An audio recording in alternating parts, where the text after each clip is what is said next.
नमस्कार साथियों, आज एक और खास विषय पर वीडियो लेकर के आपके बीच में आए हैं। जैसा कि आपने टाइटल देख लिया होगा, इस वीडियो में बात करने वाला हूं बड़े नेता बनने के लिए क्या किया जाए। साथियों, कई वीडियोज में मैंने बताया हुआ है, कोई भी व्यक्ति जब बड़ा बनता है तो कैसे बड़ा बनता है। नेता या बिजनेसमैन, कोई भी व्यक्ति अगर बड़ा बनेगा तो कैसे बड़ा बनेगा। कोई भी नेता तब बड़ा बनता है जब उसकी टीम बड़ी होती है। बिजनेसमैन भी, कोई बिजनेसमैन बड़ा बिजनेस खड़ा नहीं करता है, बड़े बिजनेसमैन बड़ी टीम खड़ी करते हैं और टीम बिजनेस को बड़ा बना देती है। राजनीति हो या बिजनेस हो, दोनों ही क्षेत्र में टीम का बहुत बड़ा महत्व है। यदि आप बड़े कद के नेता बनना चाहते हैं, कद्दावर नेता बनना चाहते हैं, तो अपनी टीम बनाने पर फोकस करिए। आपकी टीम में किस तरह के लोग हैं, ये तय करने के लिए काफी होता है कि आपका कद कितना बड़ा है, आप किस स्तर के नेता हैं। जब मैं किसी व्यक्ति से मिलता हूं इलेक्शन मैनेजमेंट के लिए या बाकी कामों के लिए भी, और जब वो मेरी टीम से मिलते हैं और उन्हें दिखता है कि मेरी टीम में किस तरह के लोग हैं, तो उन्हें अंदाजा हो जाता है कि जो व्यक्ति इस तरह की टीम को मैनेज कर रहा है वो खुद किस लेवल का व्यक्ति होगा। क्यों? क्योंकि आप तब तक टीम बिल्ड नहीं कर सकते हैं जब तक आपका खुद का एटीट्यूड लोगों को देने का ना हो। लोग आपके साथ कब जुड़ेंगे? जब उन्हें कुछ लाभ मिल रहा होगा, और लाभ लालच नहीं है, और लालच भी कोई बुरी चीज नहीं है। उनका भी कुछ फायदा, कुछ लाभ होना चाहिए। उन्हें कोई नॉलेज मिलनी चाहिए, उन्हें आर्थिक रूप से कुछ मदद मिलनी चाहिए, उन्हें कुछ सामाजिक सरोकार मिलना चाहिए, उनका कुछ कद बड़ा होना चाहिए, उन्हें कुछ इस तरह की मदद मिलनी चाहिए जो बाहर मिल पाना संभव नहीं है। तब वो आपकी टीम बनेगी। आपका पेड एम्प्लॉय, आपका स्टाफ आपका टीम मेंबर नहीं होता। हो भी सकता है लेकिन होता नहीं है। पेड नहीं होते वो लोग जो टीम के होते हैं। भले ही आपके आर्थिक संबंध हो, लेकिन वो पेड नहीं हो सकते, वो सैलरीड नहीं हो सकते हैं। वो टीम वो होगी जो आपके आदर्शों पर, आपके विचारों पर, आपकी बताई चीजों पर भरोसा करेगी, जो आप पर भरोसा करेगी। यदि वाकई बड़े नेता बनना चाहते हैं, ऐसे नेता बनना चाहते हैं जिनका कद हो, जिन्हें कद्दावर नेता कहा जाए, तो आप अपनी टीम पर फोकस करिए। देखिए ना, गांधी जी को एक बड़ा नेता कहा जाता है। गांधी जी एक बड़े नेता थे।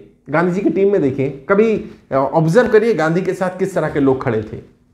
बीच में गांधी जी खड़े हुए हैं, एक तरफ सरदार वल्लभ भाई पटेल खड़े हुए हैं, एक तरफ पंडित जवाहरलाल नेहरू खड़े हुए हैं, मौलाना आज़ाद खड़े हुए हैं, डॉक्टर राजेंद्र प्रसाद खड़े हुए हैं, सुभाष चंद्र बोस खड़े हुए हैं, बाबा साहब अम्बेडकर खड़े हुए हैं। इस तरह की टीम, भले ही उनके आपस में मतभेद रहे हो अलग अलग विषय पर, गांधी जी और बाबा साहब में कुछ मुद्दों पर बहस होती थी, लेकिन आप उनके संबंधों को देखिए। जब गांधी जी ने रिकमेंड किया कि बाबा साहब अम्बेडकर को कानून मंत्री बनाया जाए या संविधान सभा में ड्राफ्टिंग कमेटी की जिम्मेदारी दी जाए, तो सबने स्वीकार किया। और उन्होंने उनका नाम क्यों भेजा था बाबा साहब का, जबकि बाबा साहब से तो मतभेद थे गांधी जी के, या गांधी जी और बाबा साहब में आपस में काफी मुद्दों पर समानता नहीं थी, क्योंकि उन्हें पता था बाबा साहब काबिल हैं। अब ऐसी टीम लेकर के अगर कोई व्यक्ति चलेगा तो उस टीम से तो लोग इंप्रेस होंगे। जब मौलाना आज़ाद जाएंगे कहीं कि मैं गांधी जी का संदेश लेकर के आया हूँ, जब डॉक्टर राजेंद्र प्रसाद जाएंगे, जब पंडित जवाहरलाल नेहरू जाएंगे, जब सरदार वल्लभ भाई पटेल जाएंगे कि मैं गांधी जी का संदेश लेकर के आऊँ। और इस तरह के गांधी के बहुत सारे फॉलोअर्स, बहुत सारे लीडर, जयप्रकाश नारायण जी हम सब जानते हैं कि बाद में उन्होंने इतनी बड़ी क्रांति खड़ी की, वो गांधी के फॉलोअर थे। लाल बहादुर शास्त्री जी, इस तरह के लोग जो वाकई में एक टीम थी, जिसको टीम कहा जा सकता है। और ये लोग पेड़ लोग नहीं थे। हाँ, उनमें से कुछ लोग मंत्री बने, कुछ लोगों को सत्ता मिली, लेकिन उनका उद्देश्य मंत्री बनना है, सत्ता प्राप्त करना नहीं था। उनका उद्देश्य क्या था? उनका उद्देश्य था एक साथ मिलकर के एक लक्ष्य को प्राप्त करना, एक मजबूत देश का निर्माण करना, देश की सारे जितने भी रिसोर्सेज हैं उनका सही उपयोग देश के विकास के लिए करना। उन्होंने कोशिश की थी कि देश जिन हालातों में मिला उन हालातों से देश को उबार लिया जाए, और काफी हद तक वो सफल भी हुए। कभी पढ़िएगा देश किन हालातों में मिला, और अंग्रेजों ने जिन हालातों में देश छोड़ा था, अंग्रेज जानते थे ये बात कि ये देश टूट सकता है, ये देश समाप्त हो सकता है, यहाँ के नेता शायद इसको संभाल नहीं पाएंगे। और हमारे साथ में जो देश आज़ाद हुए उनके बारे में देखिए, वहाँ क्या हुआ। कितनी बार तो तख्ता पलट हो गया पड़ोसी देशों में, हमारे यहाँ नहीं हुआ।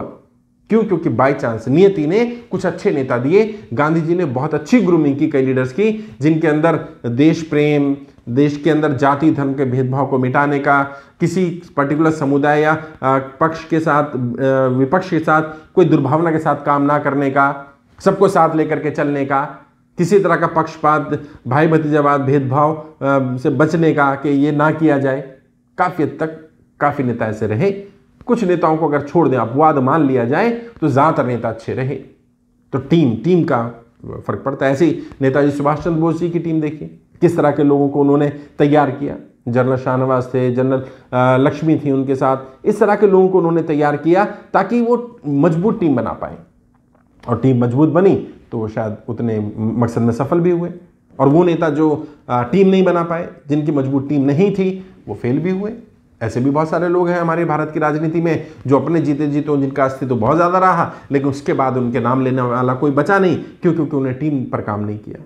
उन्होंने वन मैन आर्मी की तरह काम किया, मैं और सिर्फ मैं या मेरा परिवार, बाकी लोग नहीं। तो उनका अस्तित्व समाप्त हो गया उनके जाने के बाद। तो टीम है जो आपको बड़ा बनाएगी। यदि आप वाकई मजबूत नेता बनना चाहते हैं, ऐसे नेता बनना चाहते हैं जो आपको वाकई लगे कि हाँ ये बड़ा कद का नेता है, तो आपकी टीम बड़ा बनाएगी। ये पहली चीज। दूसरी चीज क्या बड़ा बनाएगी आपको? आपका जनाधार। जी हां, जननायक बनने की कोशिश करिए। ऐसे नेता बनिए जिसके साथ जनता का जुड़ाव हो। और जनता का जुड़ाव आपके साथ तभी हो सकता है जब आप जनता के हित की बात कर रहे होंगे, और ना केवल बात कर रहे होंगे, जिस भी स्तर पर हैं अपने सामर्थ्य से जनता के हित को साधने में मदद कर रहे होंगे, जितना भी कर सकते हैं। आर्थिक रूप से कर सकते हैं तो आर्थिक रूप से, सामाजिक रूप से उनकी कोई समस्याओं को सुनकर, समस्याओं को दूसरों तक पहुंचाकर, किसी भी तरह से आप जनता के हित के लिए काम कर रहे होंगे। और जनता को दिख रहा होगा कि हाँ वाकई ये हमारे बीच का नेता है, ये ऐसा नेता है जिसके पास अपनी समस्या लेकर जाया जा सकता है, और ये हमें खाली हाथ नहीं भेजेगा। ये जनता आपको बनाएगी बड़ा नेता। बड़ा पद मिल जाने से कोई बड़ा नेता नहीं बनेगा साहब। हो सकता है आप किसी पार्टी संगठन में अभी जिला स्तर पर काम करो, आपको लगे कि मैं राष्ट्रीय स्तर का पद ले लूं, मैं बड़ा नेता बन जाऊंगा। ज्यादा लोगों को लगता है नहीं, पद बड़ा नहीं बनाएगा।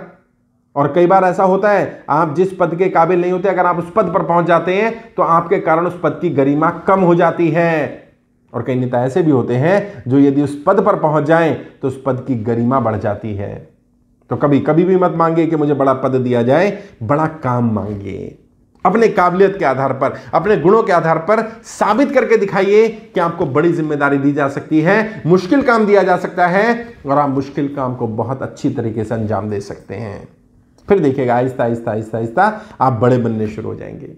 बड़े नेता कौन है? जिनकी बड़ी टीम है, जिनका जनाधार है, और जो बड़े काम करते हैं, जो मुश्किल काम को स्वीकार करते हैं, जिन्हें चैलेंज एक्सेप्ट करना पसंद है। जब उन्हें कोई बड़ा चुनौती, बड़ा चैलेंज दिया जाता है तो उसको सहर्ष स्वीकार करते हैं कि ये मुश्किल कार्य है, ये मेरे करने योग्य है, ये मुझे दिया जाए।